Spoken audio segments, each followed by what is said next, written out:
Dare we open Pandora's mystic box? To every generation, a slayer is born, except this time there were 6. This is the dimension of imagination. You are entering the mystic zone. Do you ladies see that aura? Something wonderful this way comes.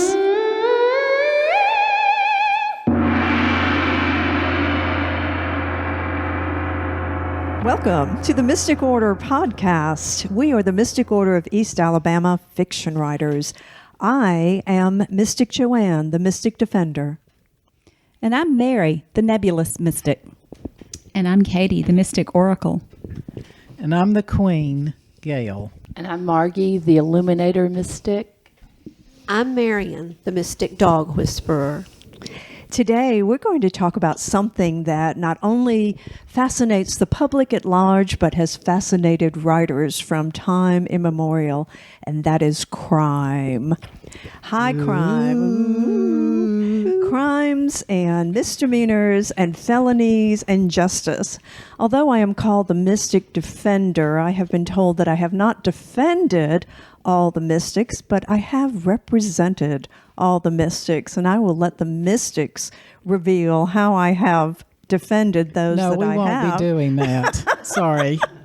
I will not be adding to that. However, you can read about the time you defended me in The Ploy of Cooking. And I believe the story is Candy in a Bowl, Well Served. Properly served. I remember Properly it well. Yes. served. The only mystic I've ever known to write a thank you note to the sheriff for being so kind to her while she was under arrest. And the jailers. That was even nicer. Perhaps just in case this is someone's first visit, we should tell them what you're talking about as far as the No, I think not. Oh, I just think this any is good crime. Southern girl will always write a thank you note. Crimes. She meant No, I meant the book Oh, the book. that you referenced. There's a beautiful book called The Ploy of Cooking, and it's written cooperatively by 6 mystics and illustrated by Mystic Margie. And it's gorgeous. It has the prettiest cover in the world. You put a bow ribbon on it, and it's a present. And it's, again, The Ploy of Cooking. It's recipes and stories tangentially related, and it's available on Amazon. So if you want to learn more about Mary's story, you should buy the book. Yes. Anyway. I've redacted that book. You redacted? No. But, we have been talking about crime, or there have been people, I've been reading about crime, and I'm sure these ladies have as well, since I was very young. I started off with Nancy Drew mysteries.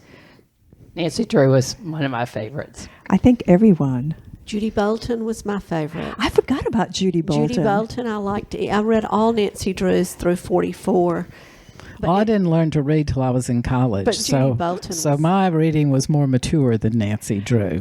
Well, I branched off, and I even read The Hardy Boys.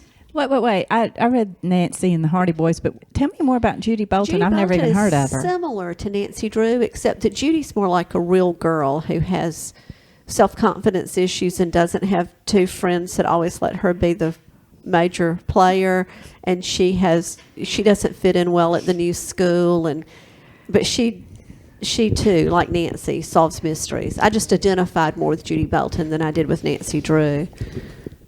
Well, So what she's the other character. mystery books and what other crime books do you guys like? One of my favorite crime books is the Department Q series. The first one is The Keeper of Lost Causes, and the second one is The Absent One, and there's 7 of them. And the Department of what? The Department Q. The Department Q is in the basement of the police department in some country like Sweden or yes. Denmark, because the detective has been squirrely and generally disliked, so they put him in the basement and give him all these cold crimes. And they also give him 2 assistants, one named Assad and one is named Rose, and Rose is somewhere on the spectrum.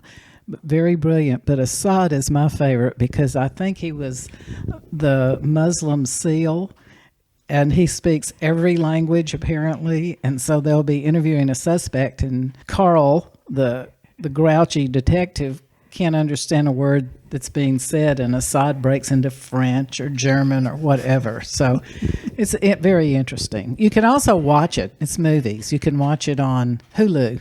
I think I've seen it. I've seen or watched an episode of the movie because it sounded familiar. I wrote down some books, all that took place in Georgia, that are based on. I divided what I was going to talk about today on this podcast into crimes that involved the state of Georgia, crimes that involved women and Mormons, crimes that involved Women and Mormons? crimes that involved men with the last name Peterson. So, Very specific, Mystic How many Marian. crimes can you count that involve men named Peterson? well, the most famous ones are Michael Peterson, Drew Peterson, and Scott Peterson. Michael Peterson being the staircase. Isn't Scott Peterson a friend of yours? No.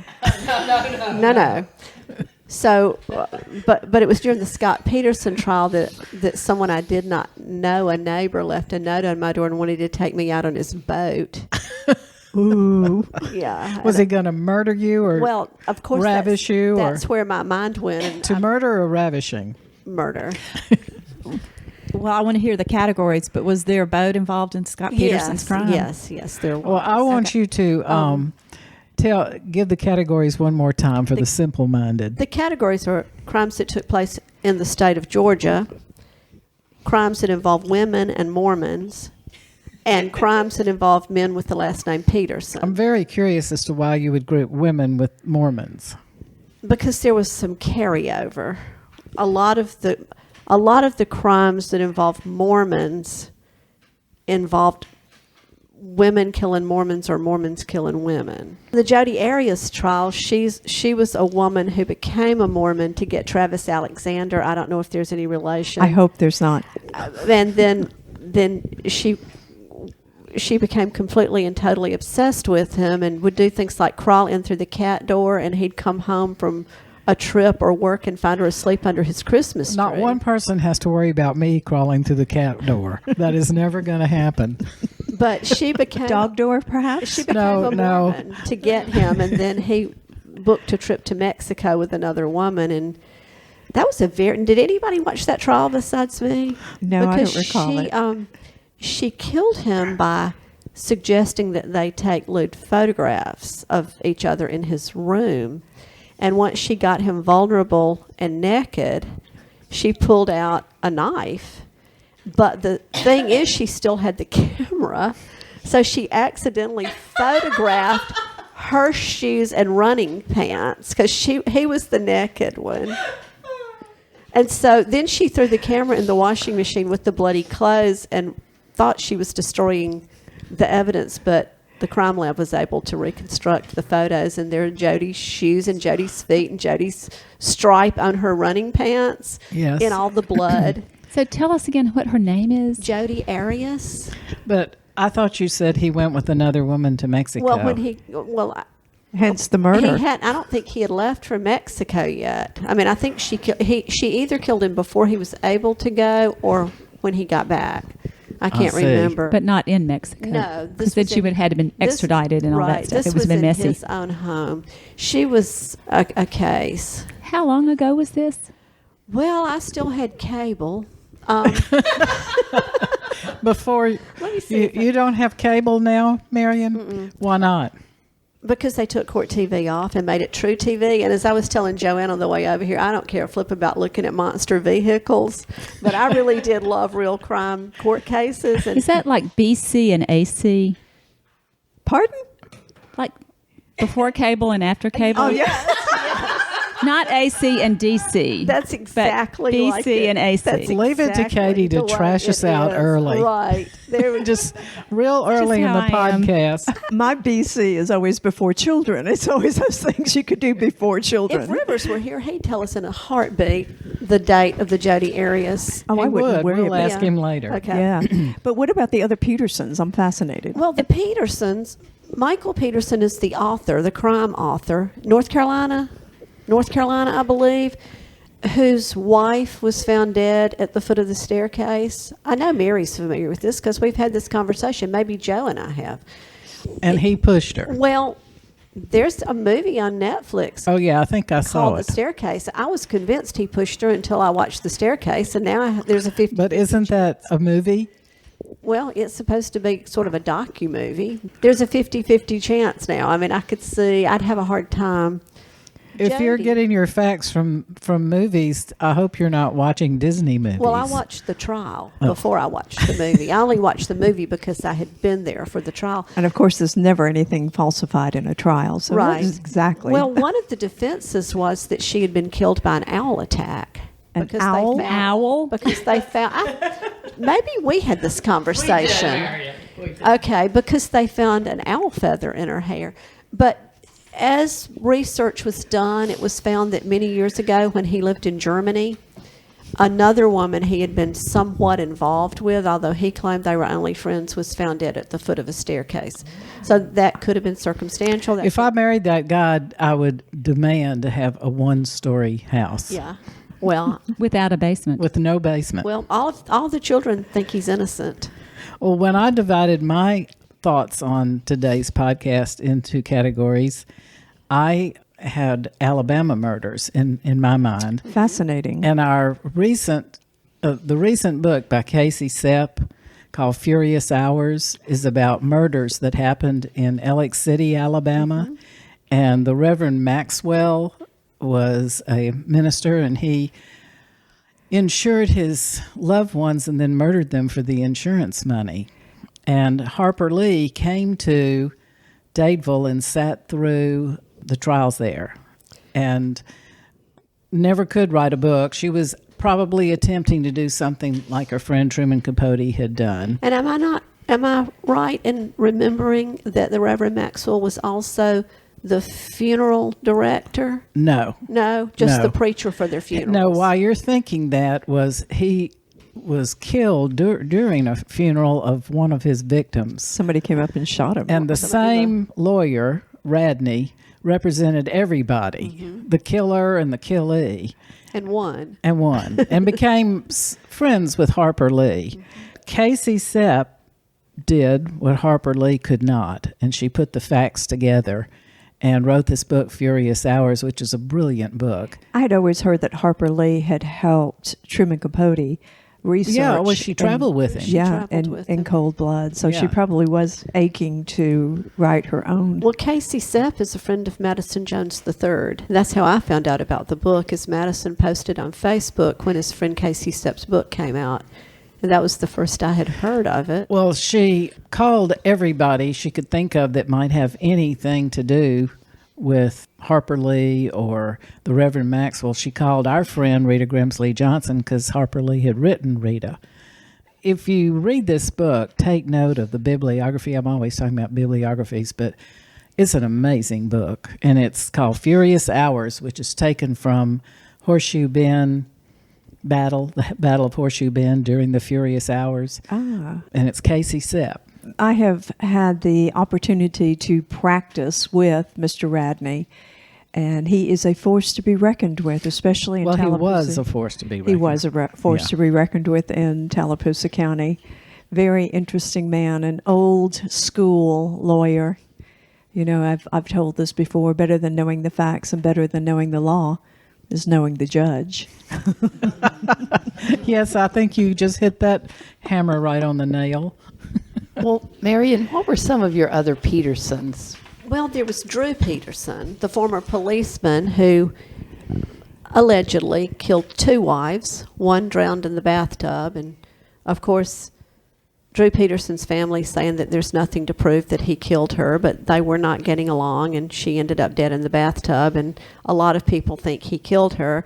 And then his third wife was, I can't remember the third wife's name, but her body has never been found. That's very suspicious. They had a terrible fight, and one of his friends, brother-in-law maybe, or from another side, not from the dead wife's brother, but another relative, has even testified to helping him move a heavy barrel. And I mean, you know, they're just all kind of things yeah. that point to. And you know, if you see him interviewed, he is as arrogant a sociopath as any I've ever seen interviewed. And what good, I guess, learning or study for someone to figure out how to do the perfect murder than a police Right. officer who investigates murders. Right. Yeah, why did they get caught and how to avoid that? So, Marian, will you tell us about your theory about eyes? I didn't know about this until Sanpaku. you told me about it. Now I'm on the watch. Well, in Chinese medicine, if a person's eyes are Sanpaku, Now, what is that? when there's more white showing, Oh, yeah, I can only agree with that. it's a real good indicator that there's an imbalance. Can you explain it for the people that didn't see the gestures? Well, if you That have, would be our audience. most people, if you look in the mirror, most people see their pupil with white only on Two the sides. the two sides. But people who are Sanpaku have either the top and bottom or top and bottom and the sides. I have a painting in my living room. Remember, you've seen the painting in my living room of the woman in the pool? Yes. And you have the Yes. view of she's looking up at you. Yes. But you can see white on three sides of her eyes. And the name of the painting is Sanpaku. But isn't that you in the pool? Well, it could be me, but I'm looking pretty crazed. Well, I'm looking like I'm being looked at. So that is an indication of brain imbalance. Well, just psychological imbalance. And another thing. so Yeah, I when you guess see so. all those people who shot up movie theaters and such, they have white all around their eyes. Another thing you want to be on the lookout for is little tiny earlobes or ears that are attached. That's, I mean, almost every day on Facebook under somebody's picture, I write physiognomy, and I just let anybody who sees that word go look it up and draw their own conclusions so that I don't get accused of profiling. But if you look, Who would accuse you of profiling, Marian? well, someone called me stupid yesterday. That's impossible. Well, That's not profiling, though, is it? And give us a definition of physiognomy. Oh, I thought you were going to give us a definition of stupid.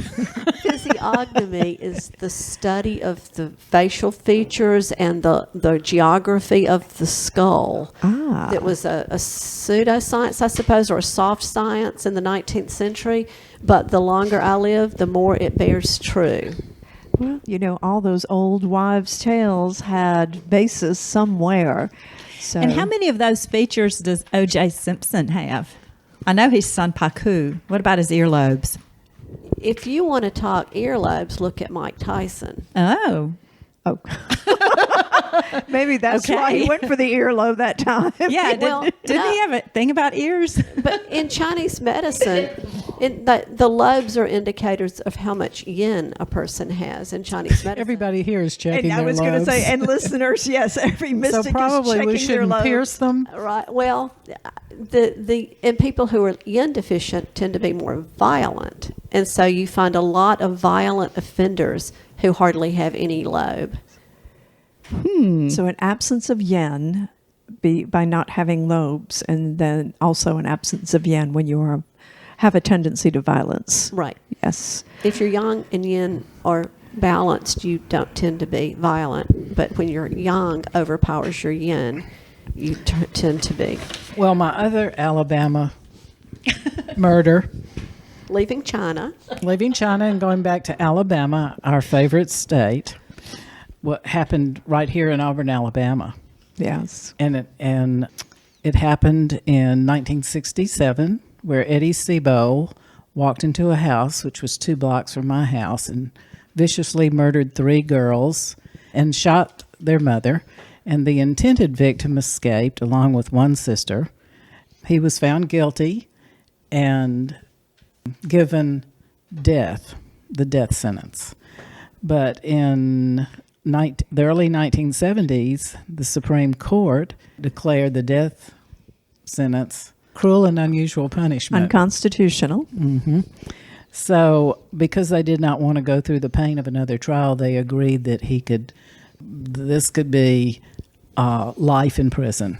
But somehow, falling through the safety net was the without parole, chance of parole was left out. So every 5 years, Eddie comes up for parole. I wondered about that because we do have now in death penalty sentences life with, it's always either if you either get death or it's mandatory life without parole. So I often wondered why he kept coming up for parole. Well, this was early days of trying to figure out, after the death sentence came back, trying to figure out what to do. And I think there was not a parole at that time for people who got life. But anyway, Kathy Sinclair was Yes. my classmate. Oh. And so our class, the class of something in Auburn, always rallies around her and sends letters to the parole board. And every 5 years, several of us show up along with the sheriff and the defense. The prosecutor. Oh, tell who.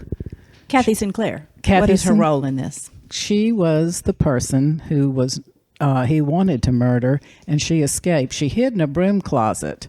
You can tell we were young because we'd have to hide in the pantry now. But she was thin and small, and she hid in the broom closet. And one sister hid under her bed, and they escaped. He even shot the dolls in the house with a shotgun, killed 2 little girls. One was spend the night company. Yeah. A perfectly terrible murder and crime. And he fled. And, at that point, everybody in Auburn, Alabama knew everybody else, and they didn't lock their doors. And that's the day everybody started locking their doors. I was going to say it was the end of innocence in Auburn, Alabama. Mm-hmm. I knew the attorney who represented him. Who was And that? That was Jake Walker. And Jake Walker was like an Atticus Finch type attorney, brilliant, very laid back, would represent the poorest of the poor or the richest of the rich. He did not discriminate, but he was appointed in that case, as many people are in capital cases. And he was threatened after Eddie threatened to kill him after the trial. Eddie was a scholar and also an Eagle Scout. He was Yes. a sterling personality. Well, sort of. He was also an outcast in high school.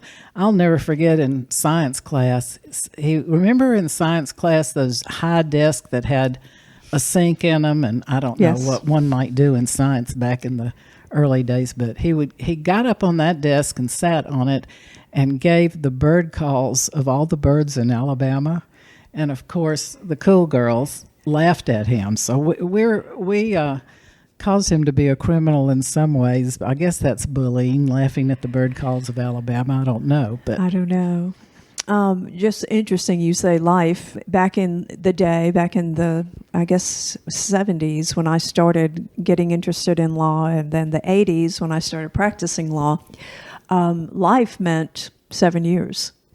And you could technically get out on parole after serving 7 years on a life sentence because they figured life was 21, somebody's lifespan was 21 years, and we had the good time law. And for every day you behaved in jail, you got 2 days off your sentence. So theoretically, you could every be out day you 7. misbehaved, did they add 2 days to your sentence? No, they just made you serve that next day until you behaved again. I see. Some of y'all wouldn't make it. You're right. I would be in there for the 21 years, but you what they call EOS, end of sentence, after 21 years. So even with a life sentence, you could get out in 21 years. Well, that was 50 years ago, and he's still in prison. Yes. 52 years ago, I think, but he's still there. So your comment about what laws have changed and things like that made me think about the things that I researched for this, which is the stupid laws of Alabama. For those of you who are not from Alabama, our listeners, we have probably, I think it is literally the largest constitution in the United States. A lot of archaic and arcane and ridiculous laws still in it because of the way our Constitution is drafted and amended. So it's got lots of amendments. But I did a little quick search of all. I was going to say, and just for those who are interested, it's because there is no home rule in Alabama. So if Lee County wants a law passed, it has to go to the whole state legislature to that's get that totally law stupid. passed. If we'd all vote no on every one of them, if we totally vote no, then our Constitution would have to be rewritten. Yeah, you think. they'd rise up from the roots and demand it. It's a rallying cry for some people, but so far it hasn't worked. So neither has the lottery, though. For a couple of examples of the great laws of Alabama, it is illegal to dress up as a priest on Halloween in Atlanta. Uh-oh. I know. And that one shocked me. I read that. It's illegal to wear a fake mustache that causes laughter in church. Yes. Very specific there. Let's see. It is illegal to spit in public. I think that's a pretty good law, to be honest. I would like definitely to see that. do not spit into Yeah. the wind. It is illegal to marry any animal that is not already a relation. Now, Excuse me? I swear. Wait. Elephants back up, must. Katie. I'm just throwing them out there. But elephants must not be placed in electric ovens. That's another law. These are just a sampling. But Is that kind of like how do you eat an elephant one bite at a time? Yeah, yes, exactly. So anyway, You can marry an animal if it's your relative in Alabama. If it's related. Wait. What is that one about the... Margie, you could marry a Neanderthal. I just remembered why that man called me stupid. Why? Something came up about Alabama politics, and I wrote, yeah, the state that always ranks among the lowest in education and the highest in obesity-related disease. And then he lit into me and said, you're just a stupid liberal. Oh, wait. Them some fighting words. And probably I mean, fat. I stated a fact. Who is it? We're going to invite him to be on the It show. was a stranger. I was on al.com. I've already made enemies with all the people on Facebook. So I've You've moved over? I've moved over to al.com now where the real idiots live. Oh, but I like al.com. I love al.com as far as the people who write for it, but do you ever read the comments?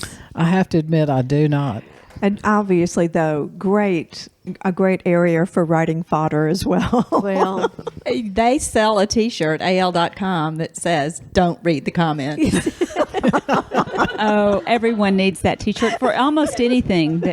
So I did just quickly do another Google search about the animal marriage law, and it's supposedly a true law because any animal you own is legally a family member. And it Marian stops would agree theft with that. from other people by marriage. So nobody can steal your pet away by marrying it or whatever. Or so maybe Is in a this divorce, I don't know how specifically you for sheep? a spouse can't. it's where the goat rumor came up. And you censor us? Shame on you, Gail. Is this so your spouse can't take? Probably it may have something to do with divorce, but I think it also is if somebody wants to steal your animal, then they can't do it by taking it and marrying it real quick. Okay, so wait. So I'm totally confused. if you can't marry an animal that's not related to you, that's fine. That keeps people from stealing your pets and marrying them. But does that mean that you can marry an animal that's related to you? Because I'm going to get kind of worried because Joe really likes Lola, our dog, way better than he likes me, and I could be out of the will. I don't know about polygamy, though. There is that. Yeah, there are. So you're safe until he divorces you, Mary. You know, my dogs came up in the divorce, not legally, but some busybodies called me on the phone and shamed me about putting my dogs ahead of my husband. Do-gooders. Now, I have. Well, yes, but that was true, isn't it? Wasn't it? Well, yeah, the dogs are defenseless. The husband's a human being and an adult. I have. That was my answer. Represented people where we have the dogs, the custody of the animals did come up, and they were written into the divorce. So yes. Katie, what about? Did you read the one that it is illegal also to carry ice cream in your back pocket? No, but I think that's another smart one too. Yes, I think that's probably just logical. But one that I thought was kind of odd, but it turns out that it's probably a good idea, is you cannot put salt on railroad ties. Yeah.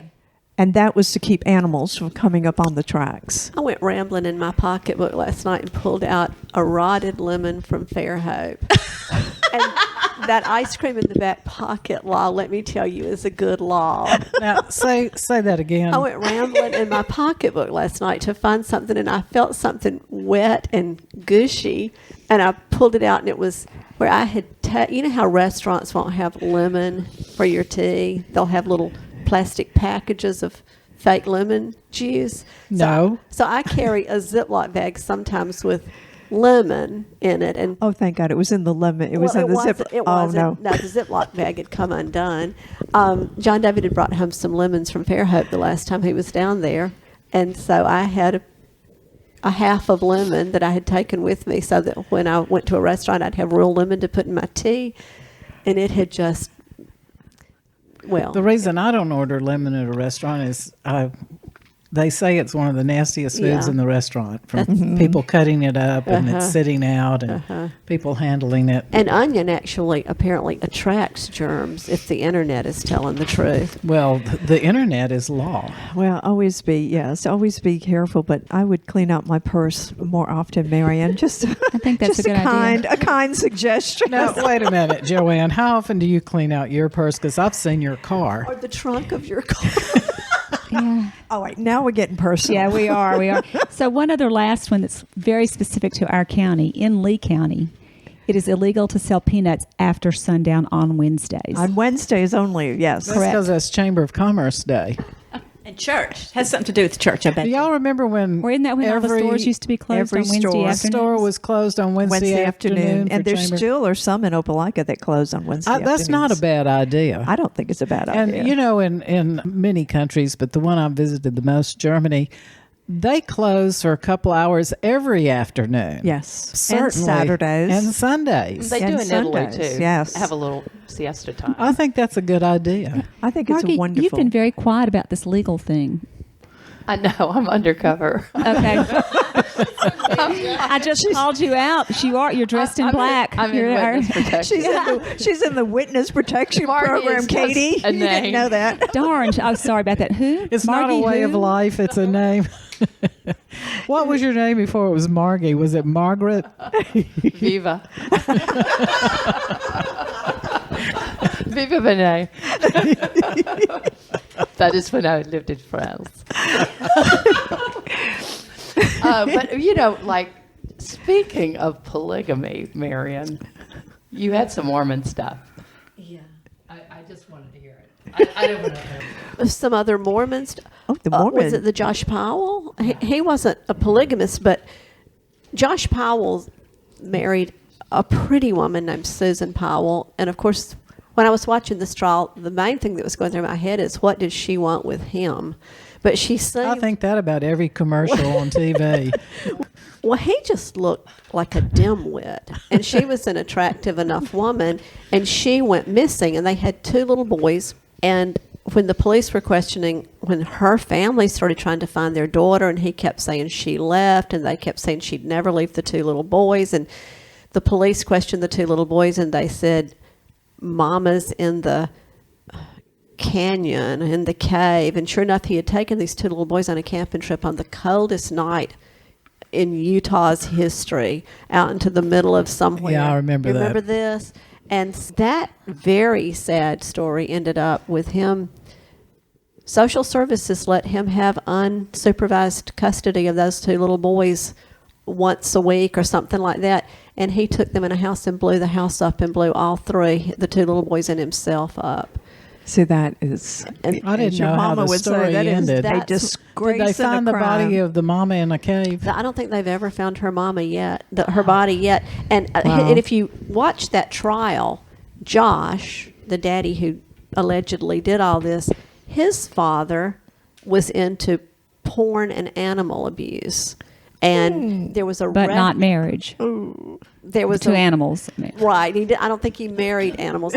But yeah, they had a whole history of like him showing the children porn when they were little and killing their pets. And Oh my you gosh! just No wonder. get out Yes. there into Utah, and it just really gets weird out there. Haven't you recently been to Utah, Margie? Yes, I have. I went to the Sundance Film Festival. Was there porn there?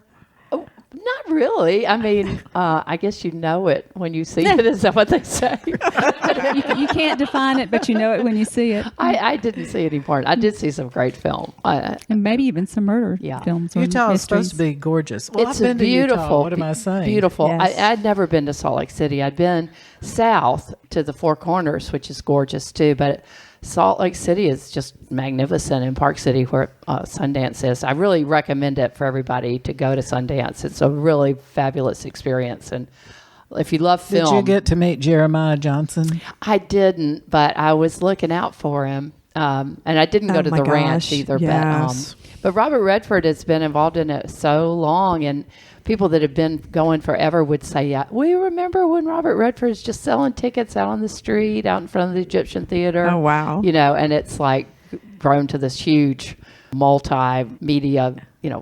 Multi-city. Multi-city, Yeah. yeah. It's in Salt Lake City and in Park City and in between too. So Wow. we stayed in Kimball Junction. It's really great, and if you ski, it's a fantastic place. Of course, growing up in Alabama and Georgia, I only water ski. I'm really glad y'all told all the good things about Utah, and I want to say I don't mean anything against the state of Utah or the Mormons, because if you look at my list of interesting crimes, most of them took place in Alabama, Georgia, and Utah. And I am right Is here. that the Southern West or something? Well, I just don't know, but we don't want to finish this podcast without mentioning Midnight in the Garden of Good and Evil. I don't think. yeah, of we course. celebrate our crimes. Yeah, we do indeed. And one that I remember seeing on City Confidential involved a woman named Anjette Lyles. It was a Macon, Georgia one, and a book has been written about that called Whisper to the Black Candle. She had some voodoo going with her murders, and she killed, I believe, let me see if I wrote down who all Anjette killed. I think she killed 2 husbands, her mother-in-law, and her 9-year-old daughter. Oh, my gosh. You know, the murders in Alex City by the Reverend Maxwell, he supposedly was practicing voodoo. That's interesting. And or then hoodoo, voodoo. Yeah. Well, my good friend, Mystic Marian's always telling me which crime shows to watch on TV. Oh, And yes. so I figured she would be talking about it today instead of real crime. So I wrote down my 2 favorite crime shows. What are they? Well, one of them, and I recommend this highly to our audience, is called Life with Damian Lewis. And he served 12 years for a crime he did not commit. He had been a detective and he was set up. And I guess life in prison was hard, so he began to do Zen meditation. And an attorney DNA'd the case, and he was set free, and the city of wherever they are had to pay millions. So he lives in this mansion now, and they had to give him a better job in the police department. So he's a detective practicing Zen and eating fruit. That's the other thing he does. But he's solving these crimes, and of course his partners are not happy with being paired with the Zen Buddhist. But he'll stand in front of a dead body and go, So What's the other one? the other one I love was The Tunnel. I And haven't the heard of tunnel, either. the tunnel was PBS, and it's about a body that was found in the tunnel between France and England. Ah. And each lead detective, one from France and one from England, representing their countries, had to solve it. The body was carved in half in France and half in. And we had the American, the bridge. The bridge, based that's on right, tunnel. on the Yeah. It was Texas Mexico, and Mexico. I loved that I did too. series. I too. did Yeah. too. It was so good. You know, Alabama and the South certainly have a lot of famous authors who've addressed crime. Ace Atkins, who's a former student of our very own Mystic Marian.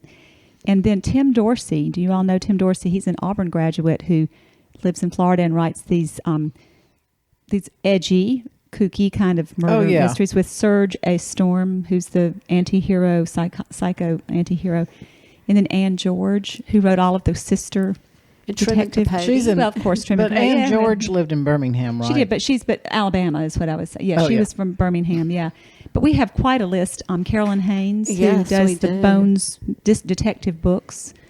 So we've got quite a And Carolyn, I mean, I already loved Carolyn Haynes because she rescues animals. That's right. But I was reading one of her books, and her detective woke up and walked downstairs one morning in the book, and Kinky Friedman was sitting at her kitchen table. And this was during the time when I was courting Kinky in my mind. And so I wrote. How does one court in your mind? Well, I mean, in your imagination? Well, it's like Jimmy Carter, yeah. lust Yes. in your heart. In your heart. Or whatever, yeah. Mhm. And with Fannie Flagg, too, has done some Yeah. murder and crime-related things. I don't remember Fannie Flagg writing about murder. Yeah. The cafe. Green tomatoes. green fried that- tomatoes at the Whistle Stop Cafe was It's really all a about murder a story. murder mystery. I hardly remember that. Well, that's true. Great The characters. secret is in the sauce. The barbecue. Oh, yes. I do remember Well, it. just this week, I read a story where the Habitat for Humanity director of Limestone County had been caught embezzling. Did anybody read this? Something other than murder. Well, what he had spent his money on, I don't know if the Queen will allow me to say on a podcast, but there was a list, and two of the things are right there. The Queen is also our censor for those Right up delicate there at the of top our, of the page. Oh wait, Marian. Is it time for the mystic moment? Oh, my gosh. Well, we're not going to talk about dildos, Marian. That alone was a mystic moment Yes. right He there. had spent his money on crossbows and dildos, and that just brings the tune of a Carpenter song. to my head. So much for censoring Mystic Queen. That's right. Does anyone have a mystic moment? I would like to use my mystic moment time Okay. to give a shout out to a young friend of mine who made a crime video. And my young Ah. friend's name is Ben Scarborough, and he is part of a group. I'm not sure. Crime group? Called the Third Eye Collective. And I don't, it might not have a "the" in front of it. Third Eye Collective. And Ben does podcasts, and he is just a very creative soul who's been a treasure in my life since he was a youngster in 9th grade. And at some point, when he was still quite young, he made a 5-minute video called The Cripe. CRIPE. It was supposed to be the crime. So What cripes? what had happened was Ben got an assignment to make a video, and he got some Auburn University students to join him, and they were so excited and responded. His actors and actresses were very excited to do a crime video, and they were like, I've never done a crime video. This is going to be great. Well, shortly into the crime video, one of the actors just accidentally says, "Who did the cripe?" Although it's not exactly what he said. Whatever he said was funnier, and I wish I had watched it before. Who did the cripe? Yeah, he started calling it the cripe. And in the movie, everyone just went right with it, and they ended up calling it the cripe. So I watched this with Ben. I've watched it many times, but not recently enough to have memorized the perfect line. And I finally said, "So Ben, who commissioned you to do this little crime movie? It's about 5 minutes." And he said, "Oh, this yoga studio." What? Yeah. So this yoga studio commissioned to make a promotional video for their yoga studio. But, well, how does crimey come into it? There was not one mention of anything having to do with the yoga studio in the entire. There's absolutely no tangential connection at all. Ben just handed him the video when it was over with no word of explanation at all. So how old is Ben? Because I think I know him. Ben would now be close to 30. Yes, I think I do know Just him. one of the most creative spirits on the planet. What does he do for a living? I think he podcasts. He's had the Ben Scarborough show, the video show. He's had interesting jobs with insurance What's the name of companies. his and podcast? We need to have Ben on Third our Eye podcast. Collective, I believe. Yeah, we need to invite the young man Oh, he's over. so precious. But when I try to watch his podcast, I don't understand what in the world they're talking Me about. either. It's just insane. This is the very crux of the podcast problem is people of an age don't know how to get to podcast. And if they do, if they've managed to get to some of the young people podcasts like I have, I don't know what they're talking about. It's a whole different language. Yeah. Yeah. I always say it's a radio show like Big John and if you go Big John and Sparky, is that the radio show? from the 40s. No. Well, my introduction to podcasts was from Margie when she told me to watch Serial, which was yeah. so Yes. good. Excuse me, to listen to Serial. Yeah. And S-Town. And S-Town. S-Town Margie was the also best. told me to watch S-Town, which is one of the best, listen to, which is one of the best things I've ever listened to. But you see, I ride a treadmill. You know, yeah, so you ride a treadmill, so that's how you and listen. I watch a podcast. You can't watch them, girl. What? You can only can't ride listen a to 'em. treadmill either. In that imagination in which she courts courting Kinky Kinky. Friedman, she can watch a podcast. And ride a treadmill. But didn't all of us listen to This American Life at some point? well, yeah. I mean, that to Sure. me was the first Yeah. podcast I ever listened to. Yeah, you're right, The yeah. best And This still love it. American Life that I would recommend. It's called Fiasco. and it I've talks heard that about one. fiascos. And it's about a play where they try to do Peter Pan. And it is hilarious. Summer camp, did you? I was going to say, Okay. and to a little portion, Garrison Keillor had Oh, basically a podcast. It was a radio. He's a radio show. Yeah, it was a radio Companion. show, That's but good. Well, we have something in common with Garrison Keillor. We wear red shoes. No, we're all good looking. Oh, oh yeah, I don't think I And our like this. children aren't dumb. that's right. They're above average. and the women here are strong. It's true. It's true. Well, that was our mystic moment. Oh, I have a mystic moment. Margie, please. I was going to say my favorite serial killer was Dexter. Oh, I love Dexter. We could assign him people to be killed. I know. Well, he did only kill bad people. So, Oh, well, that won't work then. And that made it all better. yeah, it would work. But Dexter was really good. And then a detective I like is Luther. Oh, yeah, he's sexy Luther. Yes, Luther is. They're violent, but Now, is Luther a TV? Yes, series? I've not Luther watched is that yet, streaming. but He's I've got a seen it. new one out, but you have to pay for it, and I refuse to pay any more money to the Oh, my TV. gosh. Yeah. I'm pretty smitten with Inspector Lindley. Oh yeah, And and I he like is- Jackson Brody. Yeah, Okay. I really like Jackson Brody. For- Ooh, he's hot. For the woman who is not on social media Yeah. and does not Miss- watch Hulu or what's the British television? Well, I watch Acorn. Acorn and BritBox. Okay, and BritBox. Who is Inspector Lindley? Uh-huh. And That's who an is he? older one. Nathaniel Parker plays And Inspector it's a Lindley. book series. Oh, it's a book series. It's a book okay. series. And the Brody one is it Kate Atkinson? Yeah, it's case histories. Yeah. Case That's histories. Yeah, really she's in a bunch good. of her books. I mean, And she's I got like several. Murder Call. I like the dynamics between the group. Has anybody watched Murder Call? I think I might have. I really liked that and was real sorry when I got it. There are a lot of seasons of it, and I was real sorry when they ran out Yeah. because they were good. But how fascinated we are with crime and usually murders of all things. Well, we're fascinated with psychology because we write.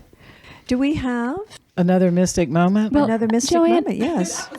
If we don't, Joanne, I fell have asleep. a question for you. Yes. Because of all the mystics, you probably have the best source of material. Oh, as far as For- criminals, yes. Yeah, and I mean, as far as writing detective and crime things. So I know that you've written a few books and Oh, lots of short stories. So I is mean- there crime involved in all of yours, or talk No, about how this I have influences several your that muse? usually the Domino Game was a true story. And where it can we was see in that? It was in our original Be the Flame. And it was is also in the Be the deluxe Flame and edition. Not the Moth, yes. Where I had represented this man in court for attempted assault. It was a harassment. And the police accused him of holding a knife on the people in the house. And what had happened was they were playing dominoes, and the man who lived in the house got fighting with his wife, and they got in the back and started fighting and fussing because the man who owned the house had taken $20 out of his wife's purse and she was going to the club that night all dressed up. But the other man was trying to stop them, and they got into a fight again, tried to stop them. And as she, at one point, called 911 because they were fighting. And the man was in the kitchen peeling potatoes for his dinner, the man I represented. And as the police came up on the porch, he was gesturing with the knife like you might with a pencil or your finger. Oh, and yes. said, I can see whose attorney you were. if y'all don't quit this stuff, somebody's going to get killed.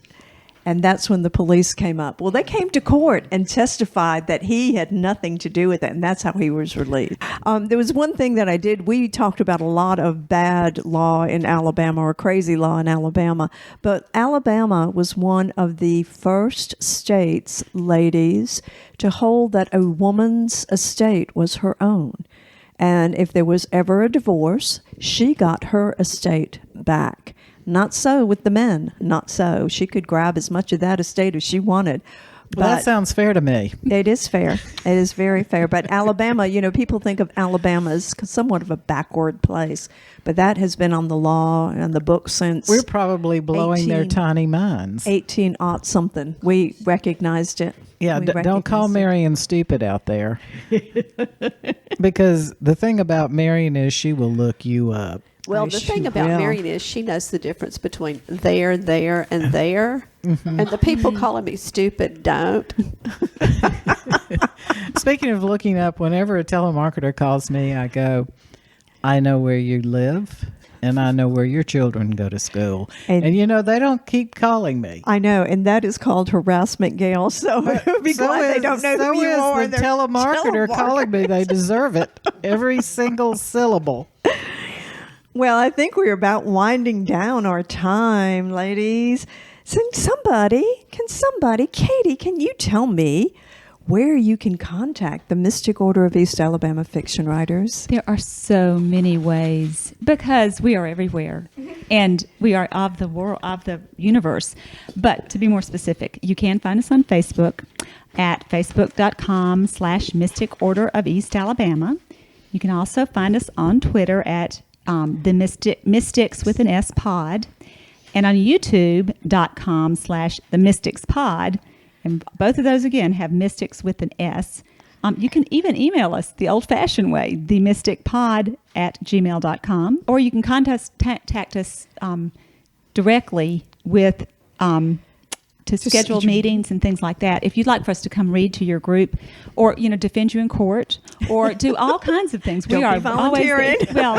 We could just be part of the audience. And we have recently, thanks to our technological genius, gotten a web page. Please go on board. Yes, Mary's looking at me. Our technological genius is looking at me like I'm crazy. I'm pretty sure there is an S in our Gmail account. That's all. Okay. I thought you were going to say in notes. technical. Yes, we have a new web page. And if you just go on the internet and go to your favorite web browser and type in the Mystics Pod or the Mystic Order Podcast, you will find us, including our website, which is linked to our Facebook and our Twitter account. And you can also buy our book, our latest book, in Opelika, Alabama, at Heritage Gift and Gourmet on 8th Street. I think you can still buy our books at Auburn University Bookstore, can you not? Sure. And if you've enjoyed our podcast, please rate, review, and subscribe. Tell all your friends. And so, ladies, we should remember, be the flame, Not the moth.